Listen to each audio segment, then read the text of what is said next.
C'est un projet, un véritable gâchis, parce que ces 3 bâtiments empêchent la création d'un parc public dont des centaines de familles qui habitent dans de l'habitat social à proximité ont absolument besoin. Il y avait un travail qui était engagé avant, qui a abouti à ce que les gens soient empêchés dans leurs droits en étant assignés en justice. Les gens de Montpellier ont élu un maire qui normalement était censé représenter la société civile. Et en fait c'est un mensonge tout simplement, donc bon tant pis. Et ce qui est un peu embêtant avec ce maire là, c'est qu'il va discréditer maintenant les actions citoyennes. Ici il n'y a que des citoyens, il n'y a pas de parti politique, il y a peut-être des gens qui sont dans des partis politiques ailleurs, qui ont des activités, mais là ils arrivent tout nus. Et ensemble on construit, on fait du service aux personnes qui sont autour, à des gens qui peuvent venir, des gens qui vont peut-être se faire virer dans 2 jours ou 3 jours, et on conquiert un espace qui a beaucoup de qualité, c'est-à-dire qu'il y a du bois, il y a un voisinage compréhensif, il fait beau, il y a un arbre tout autour duquel on s'est arrimé. La chose qu'ils verront quand ils arriveront pour nous déloger, c'est que en un laps de temps très très court et avec quasiment que de la récupération et du réemploi, on a construit un projet avec les habitants. On a un peu rapporté tout ce qu'on avait chez nous qui était disponible. Là on a mis des slacklines donc, pour comment dire, initier les gens à l'équilibre sur les lignes. Voilà, c'est pour aussi retrouver un certain équilibre physique. Là, on a monté une infirmerie. Là, il y a un petit coin de tente pour pouvoir loger les gens qui travaillent ici, sur place. On a fait un atelier donc bricolage où on a mis en commun nos outils. Voilà, on note tous nos noms sur les outils pour pouvoir les retrouver.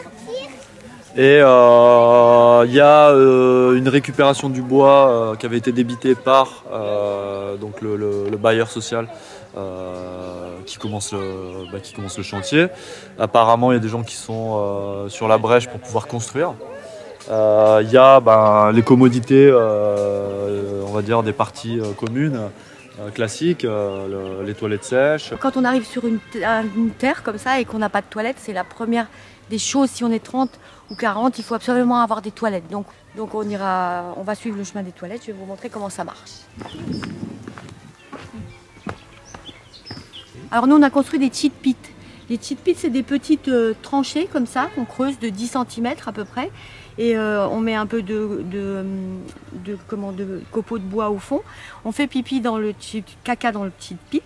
Et on rebouche avec ce qu'on a enlevé au fur et à mesure. C'est-à-dire qu'il n'y a pas d'odeur, c'est très propre. Et quand on a bouché le cheat pit, ça peut se décomposer gentiment. La table à feu, le potager, etc. Donc on se raccroche à un lieu qui avait été déjà occupé et qui avait toutes les disponibilités pour nous accueillir. Je vais vous présenter la cuisine. Pour tout ce qui est légumes, fruits, c'est bien souvent de la récupération sur les marchés. Des voisins, des résidents du quartier qui nous portent les fruits et les légumes, y compris pour tout ce qui est les petits déjeuners le matin, qui sont pris en général par 30-40 personnes ici même, au minimum.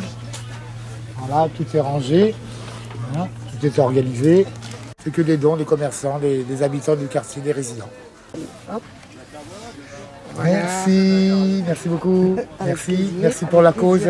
Les résidents du quartier, les mêmes qui se battent aussi depuis 1 an, parce que le projet quand même a démarré depuis 1 an. Ces mêmes habitants qui nous portent le café, les biscuits, le gâteau et ce qu'ils peuvent.